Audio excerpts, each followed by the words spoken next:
जो टिप्पणी मैं देने वाला हूँ रामानुज दासा श्रीमान गट्टू वेणुगोपाल स्वामी द्वारा दी गई है। अध्याय 1 अर्जुन विषाद योग श्लोक 26।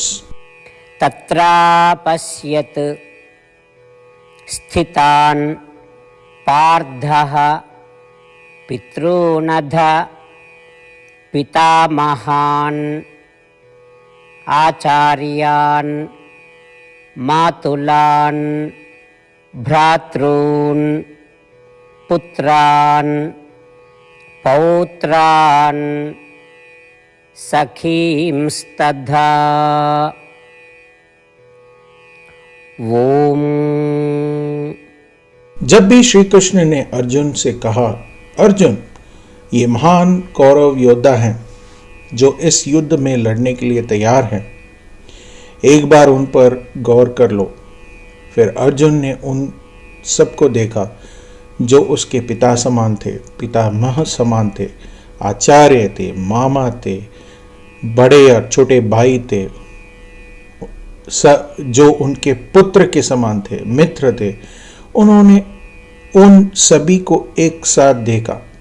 इस श्लोक के माध्यम से हमें जो संदेश और सबक समझना चाहिए और उसका पालन करना चाहिए वह यह है कि हमें यह पहचानना चाहिए कि हमारे रिश्तेदार कौन हैं, लेकिन हमें कभी भी अपनी जिम्मेदारियों की अनदेखी नहीं करनी चाहिए जिन्हें निभाने की हमें आवश्यकता है।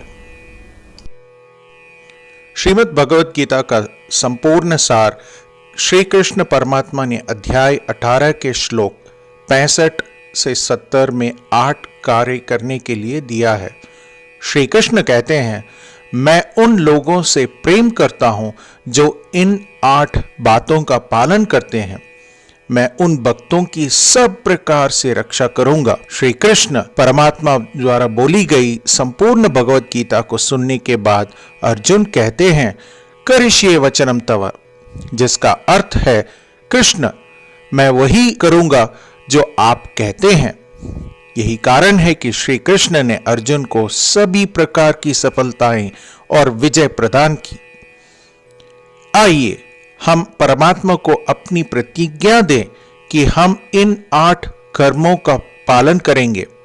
परमात्मा को यह शब्द देने से बड़ी कोई पूजा, तप या यज्ञ नहीं है। मैं ये 8 व्रत कहूंगा जो हमें करने चाहिए। आप सब कृपया अपने मन और हृदय में इन पर विचार करें। आइए अपनी प्रतिज्ञा का पालन करते हुए भगवान श्री कृष्ण की प्रसन्न भरी मोह की कल्पना करें और इस आनंद को महसूस करें। जय श्रीमन नारायण। ये हैं हमारे 8 वादे। हे श्रीमन नारायण, आपके निर्देश अनुसार हमेशा आपका ध्यान करूंगा और आपके बारे में ही सोचूंगा। हे श्रीमन नारायण, आपके सलाह अनुसार हमेशा आपका भक्त रहूंगा। हे श्रीमन नारायण, मैं अपने सभी कार्यों को आपकी सेवा के रूप में और आपकी संतुष्टि के लिए ही करूंगा। हे श्रीमन नारायण, जैसा कि आपने कहा था अनुसरण करें। मुझे बहुत विश्वास है कि मैं आपका हूं और मैं हमेशा अपने हाथ पर हाथ जोड़ूंगा और आपको नमस्कारम करूंगा और आपकी पूजा ही करूंगा। हे श्रीमान नारायण, मुझे आपके शब्द माम एकम शरणम व्रज 1866 याद है, जहां आपने मुझे खुद को आपके सामने अर्पित करने के लिए कहा था। हे श्रीमन नारायण, मैं हमेशा आपकी शरण में जाता हूं। हे श्रीमन नारायण, मुझे आपके शब्द मां शुचः 1866 याद है कि आप हमें शोक न करने का आश्वासन दे रहे हैं। मैं अब और शोक नहीं करूंगा। हे श्रीमन नारायण, आपने हमारे लिए श्रीमद् भगवत गीता वितरित करके हम सभी को अनुग्रहित और आशीर्वाद दिया है।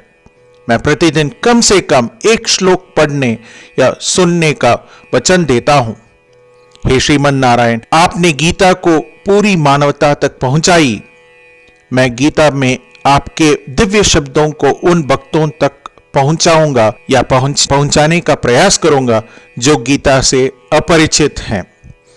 हे श्रीमन नारायण, मैं वैसा ही करूंगा जैसा आप कहेंगे, मैं वैसा ही व्यवहार करूंगा जैसे आप चाहते हैं, और मैं केवल आपके लिए ही काम करूंगा।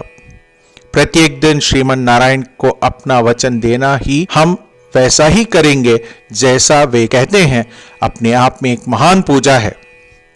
आइए हम अपने अडिग विश्वास के साथ उन्हें अपना वादा दें। श्रीमन नारायण करिष्ये वचनम तव। श्रीमन नारायण, मैं आपके निर्देशों के अनुसार ही कार्य करूंगा। तत्रापश्यत् स्थितान् पार्थः पितॄनध पितामहान् आचार्यान् मातुलान् भ्रातॄन् पुत्रान् पौत्रान् सखींस्तथा। ॐ तत्रापश्यत् स्थितान् पार्थ पितॄनध पितामहान् आचार्यान् मातुलान् भ्रातॄन् पुत्रान् पौत्रान् सखींस्तथा। ॐ श्रीमन्नारायण करिष्ये वचनं तव। सर्वं श्रीकृष्णार्पणमस्तु। जय श्रीमन्नारायण।